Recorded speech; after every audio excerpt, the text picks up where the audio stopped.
আজকের দুপুরে দেখা যাক কি কি আয়োজন করা হলো।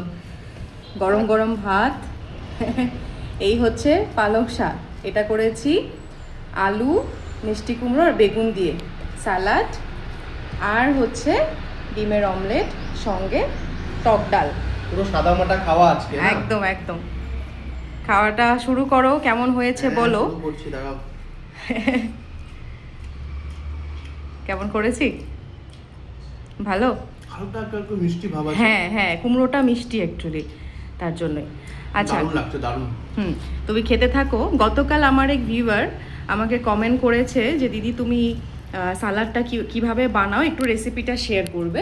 তো আমি দু ধরনের বানাই। আজকে যেটা বানিয়েছি এটা হচ্ছে একেবারেই সিম্পল। এখানে আমি বিটরুট, টমেটো, পেঁয়াজ, গাজর আর হচ্ছে শসা দিয়েছি। যেখানে বিটরুট আর গাজরটাকে আমি একটু গ্রেট করে দিই, যেন মুখে পড়লে সেরকম ভালো লাগে আর কি খেতে।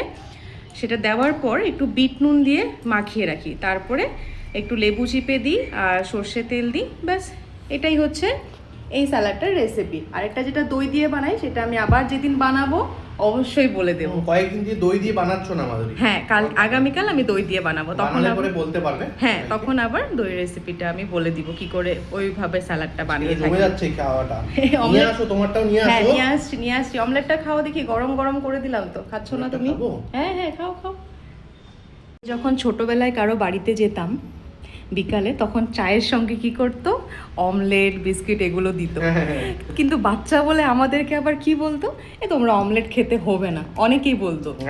আমার মনে খুব কষ্ট পেয়ে যেত। ছোটবেলায় একটা জিনিস দেখবে, অনেকে কি করতো ছোটবেলায়, এই বাচ্চা ওরা খাবে না, কিন্তু আমাদের মনে হ্যাঁ, তাহলে আমিও ভাবতাম আমাকে কেন দিচ্ছে না। আমার মা তো আগেই বারণ করে দেবে, না না ওকে দেওয়ার দরকার নেই। মানে মা ভাবে যে অন্যদের বাড়িতে গিয়ে কেন কষ্ট দেব। আর বাড়িতে দেখবে কিছু অনুষ্ঠান হলো, হ্যাঁ বলতো না বাচ্চাদের ভাত দিয়ে দাও, হ্যাঁ বাচ্চাদের ভাত দিয়ে দাও, খারাপ করবে। হ্যাঁ, আমাদের ইচ্ছাটাকে বেড়ে দেয়।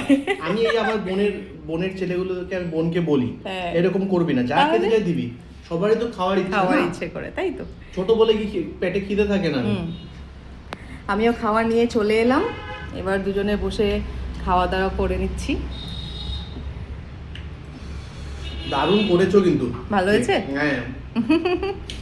আর তার সাথে সবাইকে রিকোয়েস্ট করছি, হ্যাঁ, আমাদের যে ইউটিউব চ্যানেলটা আছে বিরাজ মাধুরী ফুড ব্লগস, অনুগ্রহ করে সবাই একটু সাবস্ক্রাইব করে দেবেন।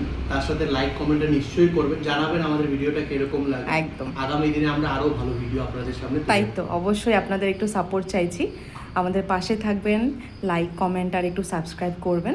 দেখা হচ্ছে আগামীকাল একটা নতুন ভিডিও নিয়ে। বাই সবাইকে। আজ তাহলে আসি, বাই।